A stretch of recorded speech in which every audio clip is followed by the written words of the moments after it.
Assalamualaikum warahmatullahi wabarakatuh. Pemirsa, kembali jumpa dengan Kang Mizan. Kita mau bincang-bincang lagi ini masalah kontroversial keputusan Mahkamah Konstitusi atas sengketa Pilpres 2024. Kita tahu itu ada 3 hakim ya, yang menyatakan pendapat yang berbeda. Ya. Itu Saldi Isra, Arief Budiman, dan Eni Nurbaningsih. Ya. 5 hakim lainnya menolak semua tuntutan dari penggugat baik 01 maupun 03. Nah, sekarang kita mau membahas maknanya, arti pentingnya dari 3 dissenting opinion dari hakim konstitusi ini. Ini penting sekali untuk pembelajaran bagi kita semua, dan telah hadir di studio kita biasa ini Dr. Wazri Afifi, Wakil Ketua Dewan Pakar Partai Masyumi, dosen dalam dan luar negeri. Ya. Nah, Assalamualaikum Pak Wazri. Waalaikumsalam warahmatullahi wabarakatuh. Nah, gimana kita melihatnya dari angle apa kira-kira yang penting bagi pembelajaran kita bersama umat ini, pembelajaran umat dan seluruh warga negara atas keputusan berani dari 3 hakim konstitusi untuk menyatakan pendapat yang berbeda. Pendapat yang berbeda artinya menerima gugatan dari pasangan 01 dan 03. Ya, bertolak belakang dengan 5 hakim yang lainnya. Silakan Pak Wazir, gimana mulai? Iya Pak, ini Pak. Di dalam proses Mahkamah Konstitusi di Indonesia, ya, bukan didengar oleh bangsa Indonesia saja Pak. Iya, seluruh dunia. Betul. Tadi Bapak tanya di angle mana? Nah, kita bahas iya. MK ini. Iya, 3 ini keputusan yang berbeda. Ya. Ini adalah kita pandang di sudut marwah bangsa. Dari marwah bangsa, penting sekali. Iya. Dengan keputusan mereka yang bertolak belakang, maka salah satunya kerugian bangsa Indonesia, kita jatuh ke marwah yang lebih rendah dari orang lain. Itu Pak, itu masalah. Iya. Kita tidak mungkin berpikir aku menang maka aku berbahagia. Dia hanya berpikir itu. Jadi dengan adanya 3 dissenting opinion, 3 pendapat berbeda ini, harkat bangsa ini hancur dulu, gitu Pak? Iya Pak, hancur lulus. Mungkin ada positifnya ada. Iya. Dan positifnya begini Pak. Dengan adanya dissenting opinion, maka orang luar menganggap bahwa proses yang kita jalankan adalah proses seperti mereka. Proses normal. Oke. Tapi jangan lupa bahwa luar negeri tidak sebodoh hanya dengar saja. Dia akan pelajari sejarahnya. Sejarah kenapa timbul ada perdebatan di MK. Tentu dia pelajari. Misalnya dia pelajari bagaimana apa sebab ada O1 dan O1 dan 03 berdebat dengan 02 sebagai mendapat suara terbanyak. Bukan pemenang. Mula-mulanya Pak. Mula-mula bukan pemenang.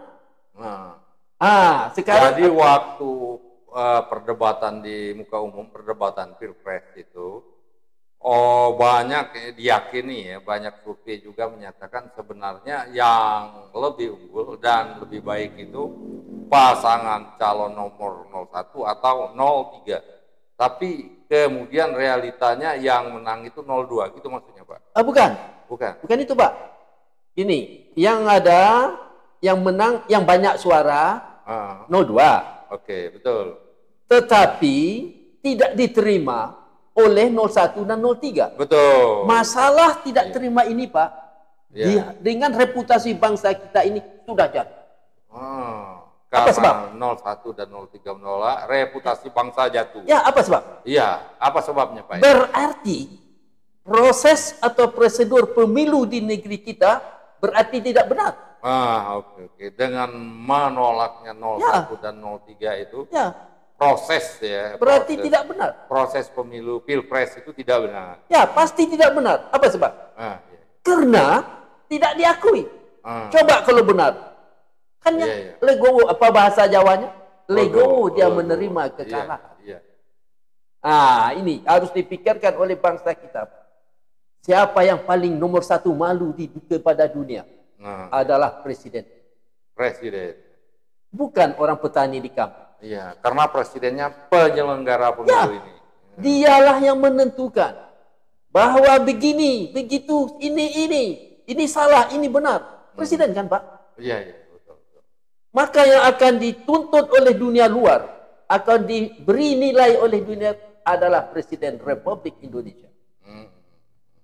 Terlepas yang orang luar kan tidak tahu apa yang dia buat, tetapi sepanjang imbas, sekali imbas, kenapa yang kalah, yang suaranya sedikit, tidak menerima suara yang dia punya? Berarti ada udang di balik batu. Oke. Ini Pak, ini yang harus kita pikirkan ke depan. Kita bangsa kita ini, profesor sudah lepas hutangnya, Pak. Karena dia telah mengirim amicus curiae. Jadi hutangnya kepada bangsa ini sudah lunas. Siapa yang masih punya utang lagi, Pak, sekarang? Presiden. Oh, presiden punya utang. Punya hutang harga diri. Punya utang harga diri. Karena dia tidak bisa meyakinkan 01 dan 03 bahwa ini telah berjalan di rel yang benar. Coba dia bisa yakinkan. Saudaraku, beginilah ceritanya. Untuk apa lagi? Terima saja kekalahan itu. Bukan kekalahan, suara itu. Ini yang tidak bisa, Pak, oleh Presiden dan Ketua KPU. Dan penyelenggara pemilu. Ini masalah harus dipikirkan. Bukan kita menang terus kita hebat. Belum tentu hebat. Mungkin hebat di atas kertas bagi orang yang analisanya kurang. Tapi hebat oleh analisa yang benar dan orang jujur, itu yang penting, Pak. Betul. Kita menghentikan acara lucu-lucu di Amerika sana. Berapa kali orang mendengar? Kalau Somalia sebulan. Kalau Indonesia sebelum pemilu udah tahu. Kan terbukti sekarang. Nah, buktinya terbukti adalah yang Pak, saya salahkan ini quick count. Katanya dia berdasarkan ilmu. Ilmu bagaimana itu? Belum apa-apa sudah 58. Bapak sudah tahu. Harus dia terangkan. Saudaraku bangsa Indonesia, kami membuat ini 58. Yang anehnya juga, kok semua count itu sama? Kan harus berbeda. Masa saya ahli peneliti, Bapak ahli peneliti juga kan? Mungkinkah sama kita? Tidak mungkin. Harus berbeda. Harus berbeda. Mungkin yang satu 50, yang satu di bawah 50, yang satu 58, kok sama? Seperti ada komando. Ya, banyak diyakinin oleh publik itu lembaga survei itu tidak begitu independen juga. Tergantung siapa yang membiayainya. Itu yang kita dengar. Nah, itu udah masalah sebelumnya, Pak. Kita ini sudah berhutang harga diri. Bangsa kita kalau kita profesor, kita ini sekarang pergi, ini Bapak nih, ini kan ahli peneliti utama. Bapak pergi diundang ke misalnya Kanada. Terus ditanya, Bapak dari mana ya? Apa, Pak? Saya peneliti utama di Indonesia, atau doktor, profesor, macam-macam kan? Dia berpikir dua kali, Pak, menerima usulan kita, menerima saran kita. Apa sebab? Menurut pengalaman, bangsa Indonesia tidak bisa dipercaya. Nah, ini berat. Berat, Pak. Oleh sebab itu, berpikirlah dari sekarang. Walaupun menyandang gelar profesor, doktor, tapi karena yang memberikan adalah lembaga orang Indonesia, orang luar negeri meragukannya. Bukan diberikan dari lembaga, Pak. Otomatis bangsa Indonesia itu adalah bangsa yang tidak dipercaya. Tidak dipercaya. Bukan gelarnya tidak dipercaya. Mungkin gelarnya dipercaya. Tapi pola pikir bangsa Indonesia itu diragukan. Diragukan. Integritasnya Ya, diragukan. berdasarkan pengalaman yang dia lihat. Iya, iya, iya. Itu tidak terpikir oleh bangsa Indonesia. Iya, iya. Itu yang aneh, yang kita heran. Bagaimana bangsaku di mata dunia? Contohnya apa ya? Iya, iya. Di Amerika itu, kalau orang hitam, Iya. itu dianggap tidak pintar. Anggapan saja Pak, Iya. sebenarnya manusia ini kan sama, tetapi telah dianggap. Tetapi ada untungnya. Orang hitam dianggap hebat berolahraga. Nah, itu ada untungnya. Nah, coba Pak, coba ya kita perkara anggapan nih. Saya kan sekolah di Sanamsa dulu. Universitas saya itu ada pemain basketnya, ada beberapa orang hitam. Ada lagi universitas lain, tidak ada orang hitam. Maka siapa yang akan menang dianggap oleh orang Amerika sebelum bertanding? Yang ada orang hitam. Tuh. Pendapat inilah yang harus diingat oleh pemimpin bangsa ini. Jangan bermain-main. Dipikir menang jadi presiden, jadi wakil presiden hebat. Tapi dia tidak tahu Pak, anggapan dunia lain. Nah tuh, kalau misalnya nanti di Bapak misalnya sekarang ada urusan perang, Bapak ingin menjadi juru damai, orang tidak percaya. Kenapa? Karena telah diberi pengalaman pahit. Nah ini Pak, itu masalah. Itu masalah yang masalah MK sekarang. Sekarang masalah dissenting opinion tadi. Oke. Nah, gimana itu? Tadi masalah tidak dipercayai karena adanya perbedaan suara yang tidak diterima berdasarkan harga diri atau reputasi habis. Itu di segi tidak diterima. Sekarang kita pelajari di segi adanya dissenting opinion. Pendapat yang berbeda. Ada ya? Tadi di segi tidak diakui oleh lawannya. Sekarang di segi dissenting opinion. Iya, dari 3 hakim konstitusi. Ya, sama aja Pak. Kenapa dissenting opinion ada 3 yang semua alasan-alasannya semuanya sama dengan si penuntut, si pemohon? Kan sama itu. Jalan ahlinya, apa yang katakan saksi, apa yang katakan tim hukum, sama dengan yang disebut oleh dissenting opinion. Nah, dan ada masalah. Biasalah ada dissenting opinion. Tetapi kita kaji, kenapa pendapat 3 hakim dan dengan 5 hakim berbeda? Kok bertolak belakang? Kan harusnya berbeda. Berbedanya kan tidak mungkin 100%. Ini berbedanya dengan keadaan yang sama, dengan daerah yang sama, dengan waktu yang sama. Kok bisa berbeda? Contohnya, yang 3 hakim mengatakan sudah jelas, sudah terdapat kekeliruan dalam satu kasus. Kemudian dibantah oleh yang 5, tidak terdapat. Di mana logikanya? Ini yang masalah. Apakah yang sama, padahal dia sama-sama sarjana hukum. Kok berbeda sangat? Kecuali Pak, saya nelayan yang tak pernah sekolah. Ini sarjana hukum. Berbeda pendapatnya. Yang dalam satu masalah. Itu bisa diterima agak. Tetapi Pak, timbul pertanyaan kedua. Yang 3 yang setuju ini dengan pemohon, itu 3-tiganya profesor Pak. Yang 5, yalah kita tidak boleh diskriminasi. Betul. Di dalam ilmu kan sama. Tetapi yang dipertanyakan oleh orang asing.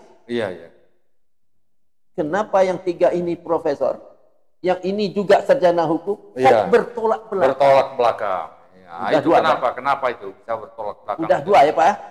Tadi karena beda jumlah. Harga diri atau reputasi kita habis. Sekarang karena adanya dissenting opinion. Nih. Apa sebab berbeda? Kalau di dunia normal, tidak mungkin berbeda 100%. Jadi dunia ini tidak normal. Di negeri ini tidak normal. Oke. Negeri ini tidak normal, ya. Karena berbedanya 100% itu. Iya. Tolak belakang. Ya, kalau misalnya berbedanya bawah 50%, itulah normal. Tapi bedanya bertolak belakang. 100%. Seperti saya ulangi tadi. Waktu sama, kasus sama, semua sama. Kok bedanya? Satu setuju, satu tidak setuju. Dan anehnya, yang setuju ini kan tidak perlu membuat alasan lagi. Yang tidak setuju ini, alasannya aneh. Apa anehnya? Belum diundangkan. Belum diundangkan. Saya sering saya dengar, saya kan tidak sarjana hukum, Pak. Tapi waktu saya dengar bacaannya, ini tidak bisa diberi hukuman. Atau inilah sinonimnya lah. Atau kesimpulannya lah. Karena apa? Belum diundang. Bagaimana caranya belum diundang? Negeri ini sudah 75 tahun lebih merdeka. Nah, ini masalah juga, Pak. Jadi, kalau orang asing melihat, mempelajari kenapa perbedaan dissenting opinion dengan lawannya, maka orang asing akan menganggap bahwa ada sesuatu yang aneh di MK. Kata orang asing. Yang aneh itu kita kan tidak bisa memastikan. Karena pikiran itu pola pikir aja, Pak. Pola pikir yang aneh. Nah, itu. Itu paling bahaya. Kalau misalnya kita aneh karena dikasih duit, diancam, itu tidak masalah, itu biasa. Tetapi kalau dikatakan kita ini berbeda karena pola pikir yang tidak normal atau di bawah rata-rata, itu kan bahaya, Pak. Betul, sangat berbahaya itu. Ya, kita seperti Habibie sudah pandai buat kapal terbang, dianggap ini juga karena dia bangsa Indonesia. Nah, ini tuh. Nah, itulah sebabnya, Pak. Jadi dissenting opinion ini selain menentukan pemenang, tetapi ada rugi di balik itu. Ada rugi, Yaitu anggapan dunia luar menganggap kita bangsa yang rendah. Oke. Itu buruk sekali. Iya, Pak. Dianggap oleh orang luar kita bangsa yang sangat rendah, buruk sekali. Paling rendah. Dia nih, Pak, ini paling bahaya. Dissenting opinion dia sudah lepas hutang. Yang 5 ini. Yang 5 ini apa kata ini keturunan kita nanti? Anak cucu kita nanti. Saudara kalau mau menang, tidak perlu pikir panjang. Jadi cari akal supaya pemilih itu banyak. Apakah curang, apakah macam-macam, pokoknya jumlahnya banyak. Maka saudara akan tetap menang di MK. Itu paling bahaya, Pak. Oh, paling berbahaya sekali. Yang jadi bahaya dari reputasi. Sekarang bahaya dari anak cucu. Nah, terserah Bapak mau apa? Mau meneruskan sejarah ini? Oh, jangan sekali-kali. Harus kita robah. Kalau kita mengingini negara ini bisa maju, ya, pola rekrutmen hakim konstitusi ini perlu kita rombak. Ya. Jangan seperti sekarang, sehingga hakim konstitusinya itu merasa berutang budi dengan yang mengangkatnya. Ini buruk sekali. Akibatnya terlihat sekali dari dissenting opinion ini. Itu kira-kira, Pak. Dan satu lagi, Pak. Satu lagi, oke, silakan, Pak. Supaya penyelenggara bangsa ini betul-betul seperti di Mauritius itu, di mana pengangkatannya kita, yang seperti kata Bapak tadi, kita usulkanlah cara pengangkatannya. Hakim opinion ini 3 dari DPR, 3 dari MA, 3 dari pemerintah, presiden. Iya, 3 dari presiden.